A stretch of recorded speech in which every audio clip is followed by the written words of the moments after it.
ప్రతి ఒక్కరు కూడా వాళ్ళ చిరు కోరిక ఒక గవర్నమెంట్ జాబ్లో సెటిల్ అవ్వాలనేసి ప్రతి ఒక్కరు కూడా ప్రయత్నిస్తుంటారు. ఆ విధంగా వాళ్ళ యొక్క ప్రిపరేషన్స్ ఉంటుంటాయి. సో దాంట్లో ఏంటంటే కొన్ని లక్షల మంది ఆ పోటీ ప్రపంచంలో పరీక్ష రాసి కొన్ని వందలలో సెలెక్ట్ అవుతారు ఆ పోస్టులలో. సో గవర్నమెంట్ కార్యాలయాలలో పనిచేసే వాళ్ళు గవర్నమెంట్ ఉద్యోగులైతే గవర్నమెంట్ కార్యాలయాల చుట్టూ ప్యారలల్గా గవర్నమెంట్ ఉద్యోగాల మాదిరిగా పనిచేస్తున్నటువంటి వ్యవస్థలలో భాగంగా మనం మాట్లాడుతున్నటువంటి ఆర్గనైజేషన్, మనం మాట్లాడుతున్నటువంటి కార్యాలయం సబ్ రిజిస్ట్రేషన్ కార్యాలయం. సో ఆ కార్యాలయం చుట్టూ ప్యారలల్గా గవర్నమెంట్ జాబ్స్ మాదిరిగానే మీ యొక్క జీవనోపాధి కొనసాగించవచ్చు అనేసి మనం చేసినటువంటి కార్యక్రమంలో భాగంగా. ఎందుకంటే చాలా మటుకు ఏంటంటే రియల్ ఎస్టేట్ అనగానే పాంప్లెట్స్ పంచడము, లేకపోతే డిస్ట్రిబ్యూషను, లేకపోతే ఒక కంపెనీలో వాళ్ళు వాళ్ళ యొక్క జీవన శైలిని కొనసాగిస్తుంటారు. కానీ రియల్ ఎస్టేట్ వ్యాపారంలో, రియల్ ఎస్టేట్ రంగంలో రాణించాలంటే మీరు రిజిస్ట్రేషన్ ఆఫీస్ దగ్గర ఉండాలనేసి మనం చేస్తున్నటువంటి ప్రయత్నంలో భాగంగా మీరు చూస్తున్నారు. ఎందుకంటే ఇవాళ కొత్తగా మొదలుపెట్టినటువంటి కార్యక్రమం కాదండి. మీరు వీడియోలో కూడా క్లియర్గా మనం ఒక 2 years బ్యాక్ ప్రతి ఒక్కరి స్థితిగతులను, అంటే వాళ్ళ యొక్క ఆటుపోట్లను అంతా చదువుకున్న వాళ్ళు, వాళ్ళు చూసే వాళ్ళంతా కూడా highly educated persons. They are distributing pamphlets in real estate field. So వ్యవస్థలో మీరు రియల్గా రియల్ ఎస్టేట్ రంగంలో ఉండాలి, మీరు కొనసాగించాలి, ఆ వృత్తిలో పర్మనెంట్గా ఉండాలి, లేక మీ నెక్స్ట్ జనరేషన్ కూడా కొనసాగించాలి అంటే ఈ వీడియోని పూర్తిగా చూడండి. ఎవరైనా రియల్ ఎస్టేట్ కెరియర్ స్టార్ట్ చేయాలంటే మొదటిగా సబ్ రిజిస్ట్రేషన్ ఆఫీస్లో వర్క్ చేయాలంటూ కూడా అంతకుముందు అయితే మనం మాట్లాడుకున్నాం.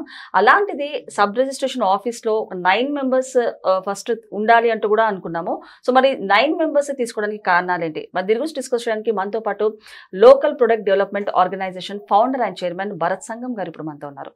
నమస్తే సార్. నమస్తే మేడం. సార్, మరి అంతకుముందు చూసుకుంటే కనుక మనం ఒకవేళ ఎవరైనా కానివ్వండి ఈ ఫీల్డ్లో కెరియర్ స్టార్ట్ చేయాలన్న రియల్ ఎస్టేట్లో పర్టికులర్గా మీరు చెప్పింది ఏంటంటే సబ్ రిజిస్ట్రేషన్ ఆఫీస్లో వర్క్ చేయాలి, అప్పుడు మనకు నాలెడ్జ్ వస్తుంది, ఆ నాలెడ్జ్ గెయిన్ చేసుకున్న తర్వాత మనం ఆ ఫీల్డ్లో ఎంటర్ అవ్వాలంటూ కూడా మీరు చెప్పారు. అండ్ అలాగే ఈ నేపథ్యంలో ఒక 9 members అయితే ప్రతి రిజిస్ట్రేషన్ ఆఫీస్ దగ్గర 9 members ఉండాలి అంటూ కూడా మీరు 9 members ని హైలైట్ చేశారు. ఏంటి సార్ 9 members వెనకాల రీజన్ ఏంటి? 9 members ఎందుకు? First of all local product development organization అంటే LPDO ఇస్ నథింగ్ బట్ స్థానిక ఉత్పత్తులను ప్రోత్సహించే సంస్థ. ఓకే. సో మచ్చుకు ఒక విషయం చెప్పాలనుకుంటుంది ఏంటంటే దాంట్లో భాగంగా ఇప్పుడు స్థానికంగా ఉన్నటువంటి సంస్థలను కాపాడుకునే దిశగా ప్రయాణిస్తున్నటువంటి సంస్థ. సో మెయిన్ ఏంటంటే ఇప్పుడు మీరు 4 షర్ట్స్ మీరు కొన్నారంటే అందులో ఒకటి టైలరింగ్ షర్ట్ వాడమని చెప్పే సంస్థ.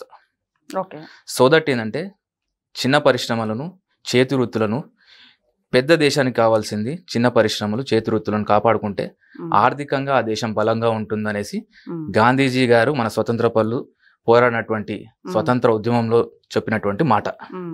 సో దాంట్లో భాగంగా ఇవాళ మనం రియల్ ఎస్టేట్ గురించి మాట్లాడుతున్నాం కాబట్టి సబ్ రిజిస్ట్రేషన్ ఆఫీస్లో అని కాదండి, సబ్ రిజిస్ట్రేషన్ ఆఫీస్ లోపల పనిచేయాలంటే కష్టపడి చదవాలి, గ్రూప్స్ రాయాలి. ఒక సబ్ రిజిస్టర్ రావాలంటే ఎంతో కష్టానికి, ఓర్పుకి నిలబడి ఆ యొక్క ఎగ్జామ్ రాసి ఆ స్థానంలో ఉంటారు.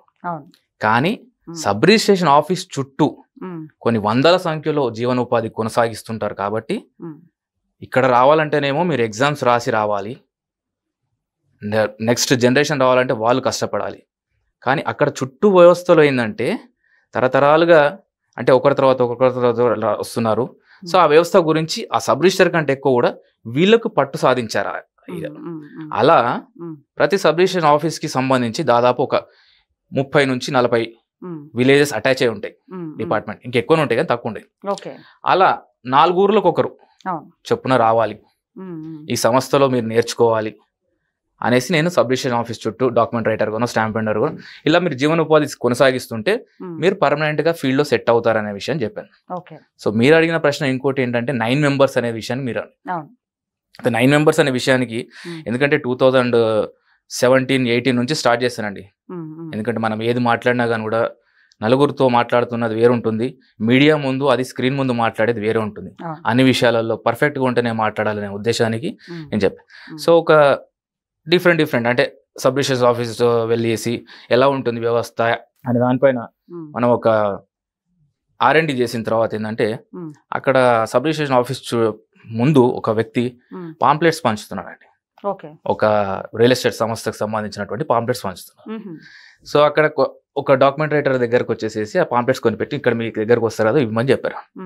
అయితే నవ్వుకుంటా ఆ పాంప్లెట్స్ నవ్వుకుంటా తీసుకొనేసి చెత్తలో పడేశాడు.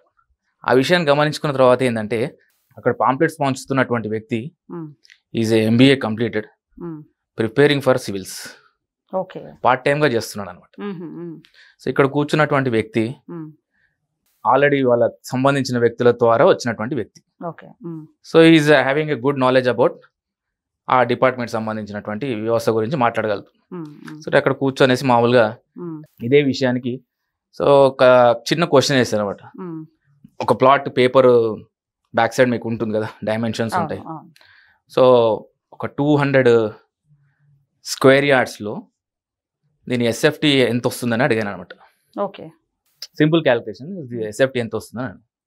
సో వాళ్ళు ఎంతకి స్క్వేర్ యార్డ్స్ వివే క్యాలిక్యులేషన్ చేస్తున్నారు, SFT ఎంత వస్తుందని క్యాలిక్యులేషన్ గురించి వాళ్ళ పక్కన ఉన్న వాళ్ళ మామయ్యని అడిగాడు. 200 స్క్వేర్ యార్డ్స్ SFT ఎంత వస్తుందని అడిగాడు. 200 × 9 చేస్తే మనకి SFT వస్తుందని చెప్పాడు అనమాట. సో SFT క్యాలిక్యులేషన్స్ రాని వాళ్ళు కూడా ఫీల్డ్ లో కొనసాగిస్తున్నారు. అన్ని చదువుకునేసి వాళ్ళ యొక్క అంటే కరియర్ అంటే వీటి గురించి ఐడియా లేకుండా వాళ్ళు ఈ పాంప్లెట్స్ ఈ రియల్ ఎస్టేట్ ఫీల్డ్ లో ఇది కాదు ఫీల్డ్, ఇది కూడా మీకు ఒక ఆప్షన్. గవర్నమెంట్ 144 సబ్ రిజిస్టర్స్ ని పోస్ట్ క్రియేట్ చేయొచ్చు, కానీ ఇండివిజువల్ మీరు ఒకవేళ క్రియేట్ చేసుకోవాలనుకుంటే రియల్ ఎస్టేట్ ఫీల్డ్ లో రాణించాలనుకుంటే మీరు సబ్ రిజిస్ట్రేషన్ ఆఫీస్ చుట్టూ ఏదో ఒక విధంగా మీరు సెటిల్ అవ్వచ్చు అనే దానిపైన లాస్ట్ టైం మనం మాట్లాడుకున్నటువంటి విషయం. ఇంకొకటి మనము నార్మల్ గా ఇప్పుడు చూసుకుంటే కనుక చాలా మంది రియల్ ఎస్టేట్ ఫీల్డ్ లో ఉండి చాలా మంది సఫర్ అవుతున్నారు, చాలా మంది సక్సెస్ కాలేకపోతున్నారు. అంటే అప్స్ అండ్ డౌన్స్ అనేవి కంపల్సరీ ఉంటాయి. అలాంటి ఇప్పుడు కొత్తగా యువత మళ్ళీ రియల్ ఎస్టేట్ కెరియర్ లో వస్తే కనుక గ్యారంటీగా వాళ్ళకి ఇందులో అంటే స్టెబిలిటీ ఉంటుందంటారా? ఒకవేళ అప్స్ అండ్ డౌన్స్ వచ్చినా ఏ రకంగా ఫేస్ చేయాలంటారు? సో అదేనండి నేను అనేది, real estate is nothing but లాస్ట్కి మనకు సబ్ రిజిస్ట్రేషన్ ఆఫీస్ చుట్టూ ఆ కార్యకలాపాలు మండల ఆఫీస్ చుట్టూ ఉంటుంటాయి. సో ఒక సంస్థలో మీరు పనిచేస్తున్నారంటే ఆ సంస్థపైన కోపం వచ్చినా మీరు వెళ్ళిపోవాల్సిందే, మీకు అది నచ్చకపోయినా కూడా మీరు వెళ్ళిపోవాల్సిందే. ఇక్కడ ఏంటంటే ఇండివిజువల్గా మీరు ఒక గవర్నమెంట్ ఆఫీస్లో వర్క్ చేస్తున్నట్టుగానే ఉంటుంది. గవర్నమెంట్కి హాలిడేస్ ఉంటాయి, మీకు హాలిడేస్ ఉంటాయి. గవర్నమెంట్కి మన ఏమంటారు సెలవులు అనుకోండి. అంటే గవర్నమెంట్ జాబ్లో ఇండైరెక్ట్గా మీరు గవర్నమెంట్ జాబ్ చేస్తున్నట్టుగానే ఉంటుంది ఇదంతా కూడా. అండ్ ఇంకా ఎక్కువ ఉంటుంది మీకు ఫోకస్. అంటే కొన్ని విషయాలు మనము ఆన్ స్క్రీన్లో మనం మాట్లాడలేం, కానీ మీరు ఇండివిజువల్ మీరు ట్రై చేసుకోండి. ఆ యాంగిల్లో ట్రై చేసేసి ఆ యాంగిల్లో మీరు ఒకసారి ఆలోచించండి. ఎందుకంటే చదువుకున్న వాళ్ళు అందరికీ గవర్నమెంట్ జాబ్స్ రావాలి అని అంటే కష్టం. ఇదొక వ్యవస్థ. మీ చదువుని వృధా కాకుండా రేపు పొద్దున అరే మనకు ఉద్యోగం రాలేదనేసి కాదు, ఉద్యోగ అవకాశాలు వెతుక్కు. ఎందుకంటే చెప్పేవాళ్ళు లేరు ఈ విషయం ఇంతవరకు దాకా. ఈ విషయం గురించి చెప్పేవాళ్ళు పెద్దగా ప్రచారంలో లేదు. ఆ విషయం అలాగే అలవాటు అయిపోయింది. సో మనం ఏదైనా అనుకో రిజిస్ట్రేషన్ ఆఫీస్ దగ్గరికి వెళ్తే ఇది అవుతుంది అనేసి పలానోళ్ళ దగ్గరనే పోవాలి, పలానోళ్ళ దగ్గరికి పోవాలనేసి ఆ ఫీల్డ్ని అలా సెట్ చేసి పెట్టేశారు. సో కొత్త వాళ్ళకి అవకాశాలు రాకుండా పోతున్నాయి. సో చదువుకున్న వాళ్ళు పాంప్లెట్ పంచుతున్నారు, చదువులేని వాళ్ళు ఈ దీంట్లో ఉంటున్నారు అనే దానిపైన ఒక ఆలోచనతోని కొత్త తర వ్యక్తులను తీసుకొస్తే ఎప్పుడైనా కూడా మనకి కొత్త జోష్ అనేది నింపామనుకోండి, ఆర్గనైజేషన్లో కొత్తగా వెలుగులు నింపినట్టు అవుతుంది, కొత్త వాళ్ళకి అవకాశాలు వచ్చినట్టు అవుతుంది. ఒకరిమే ఉండామంటే వేరేని పొట్టగొట్టినట్టు అవుతుంది అనే ఉద్దేశానికి సో ఆ యాంగిల్లో మీరు ఉద్యోగ అవకాశాలు వెతుక్కోండి అనే దాంట్లో భాగంగా 144 సబ్ రిజిస్ట్రేషన్ కేంద్రాలలో ఇంటూ 9 చెప్పాను కదా SFT. ఎందుకంటే మనం అంతా కూడా క్యాలిక్యులేషన్స్ అంతా కూడా square yards SFT square metres లోనే ఉంటుంది మనదంతా కూడా. మరి గుంటలలో వచ్చేసరికి మీకు వేరేలా ఉంటుంది, ఎకరాల్లో వచ్చేసరికి వేరేలా ఉంటుంది. సో అక్కడ క్యాలిక్యులేషన్స్ కి తగ్గట్టుగానే ఆ 9 మెంబర్ కాన్సెప్ట్ ని తీసుకొచ్చేసి 144 కేంద్రాలలో 9 పర్సన్స్ అంటే 9 మంది కొత్తగా వాళ్ళ ఉద్యోగ అవకాశాలు రియల్ ఎస్టేట్ రంగంలో ఎంటర్ అవ్వాలనుకున్న వాళ్ళు ఆ వ్యవస్థ గురించి అవగాహన పరుచుకునేసి. ఎందుకంటే real estate sub registration office దగ్గర కేవలం ఓన్లీ రిజిస్ట్రేషన్స్ అనే కాదండి, మ్యారేజ్ సర్టిఫికేట్ కావాలన్నా మీరు అక్కడికి వెళ్తారు, మీకు డాక్యుమెంట్ పోయిందంటే సీసీ కావాలన్నా కానీ కూడా మీరు సబ్ రిజిస్ట్రేషన్ ఆఫీస్ దగ్గరికి వెళ్తారు, ఈసీ కావాలన్నా మీరు అక్కడికే వెళ్తారు. రేపు పొద్దున మీరు అప్పు తీసుకోవాలని బ్యాంక్ దగ్గరికి వెళ్తే బ్యాంక్ వాళ్ళు డాక్యుమెంట్ చేసుకారా మార్టిగేజ్ అనేసి చెప్తారు, ఎక్కడికి పంపిస్తారంటే సబ్ రిజిస్ట్రేషన్ ఆఫీస్ దగ్గరికి పంపిస్తారు. ఓకే, సో డీడ్ల గురించి చెప్పుకుంటే కొన్ని వందల డీడ్లు ఉన్నాయి. సో డిఫరెంట్ యాంగిల్లో ఒక వ్యక్తి అనేది ఒక పాంప్లెట్కే పరిమితం అయిపోయి ఒక కంపెనీకే పరిమితం కాకుండా ఉండి మీరు డిఫరెంట్ యాంగిల్లో లైఫ్ లాంగ్ ఈ ఫీల్డ్లో ఉండాలి, నెక్స్ట్ జనరేషన్ కూడా కొనసాగించాలి అనుకునే ఉద్దేశం ఉన్న వాళ్ళు ఈ ఫీల్డ్లోకి రండి అని చెప్పాను. సో అది మెయిన్ చెప్పదలుచుకుందాను. సో అలా సబ్ రిజిస్ట్రేషన్ ఆఫీస్ గురించి ఈ వ్యవస్థ గురించి local product development it's a part. మేము చేస్తున్నటువంటి కార్యక్రమాలలో ఇట్స్ అ పార్ట్. భూమి అనేది ఒక పార్ట్, భూమి అనేది కూడా ఒక ప్రొడక్ట్. ఆ భూమికి సంబంధించినటువంటి లావాదేవీలు ఎక్కడ జరుగుతాయంటే సబ్ రిజిస్ట్రేషన్ ఆఫీస్ దగ్గర జరుగుతాయి. దాని విషయంలో కాస్త మాట్లాడాలనే ఉద్దేశానికి వాళ్ళ ఉద్యోగ అవకాశాలు వెతుక్కునే విధంగా మనం తీసుకున్నటువంటి నిర్ణయం. సో మరి అంటే ఎంతో మంది చాలా మంది ట్రై చేస్తూ ఉంటారు, ఇంట్రెస్ట్ చూపిస్తూ ఉంటారు. కాకపోతే కొన్ని చూడడం వలన, కొన్ని చాలా మంది ఫేస్ చేసిన వలన కొంతమంది బ్యాక్ స్టెప్ కూడా వేస్తుంటారు. అలాంటి వాళ్ళకి ఎవరైతే రియల్ ఎస్టేట్ కెరీర్ స్టార్ట్ చేయాలి అనే వాళ్ళకి ఎలాంటి గైడ్ లైన్స్ ఇస్తారు, ఎలాంటి అడ్వైసెస్ ఇస్తారు మీ దగ్గర నుంచి? సో మెయిన్గా ఏంటంటే ఈ రంగంలో ఇప్పుడు మనం 9 మెంబర్స్ అని అనుకున్నాం కదా, 9 మెంబర్స్ అని అనుకున్నాం కదా, అక్కడ ఉన్నటువంటి అధికారులు కూడా ముందుకు తీసుకెళ్ళాలి ఈ విషయాన్ని. ఆ విధంగా కూడా మేము ప్రయత్నిస్తున్నాం లోకల్ ప్రొడక్ట్ డెవలప్మెంట్ ఆర్గనైజేషన్ ద్వారా. కొత్త వాళ్ళకి ట్రైనింగ్ ఇచ్చి, అంటే వాళ్ళకి సెమినార్ క్యాంప్స్ లాగా పెట్టి కండక్ట్ చేసి, ఇప్పుడు అనుకున్నంత ఈజీ కాదు అది. సో అధికారులు కూడా కోఆపరేట్ చేయాలి.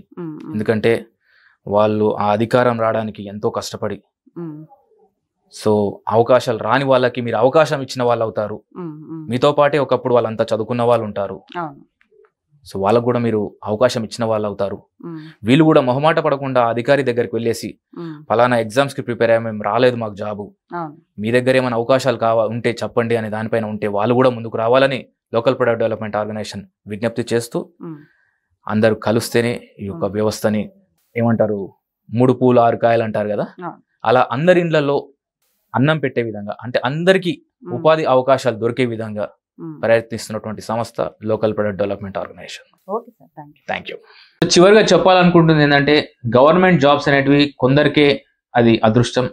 సో చాలా మటుకు ఏంటంటే గవర్నమెంట్ జాబ్ రాక వాళ్ళ యొక్క నిరాశ జీవితాన్ని కొనసాగిస్తుంటారు. కానీ గవర్నమెంట్ జాబ్ చుట్టూ ప్యారలల్ గవర్నమెంట్ జాబ్స్ అంటాను మీకు ఇందాక చెప్పినట్టు. సో ఈ ప్యారలల్ గవర్నమెంట్ జాబ్స్ చుట్టూ మీరు ఎలా చేరాలి ఏంటిదనే దానిపైన ఒక అకాడమీ స్టార్ట్ చేద్దాం అనుకుంటుంది local product development organization. So ఈ యొక్క వివరాలు, పూర్తి వివరాలు మన ఛానల్లో క్రమం తప్పకుండా పోస్ట్ చేస్తూ ఉంటాను. నేను మీ భరత్ సంగం. సెలవు.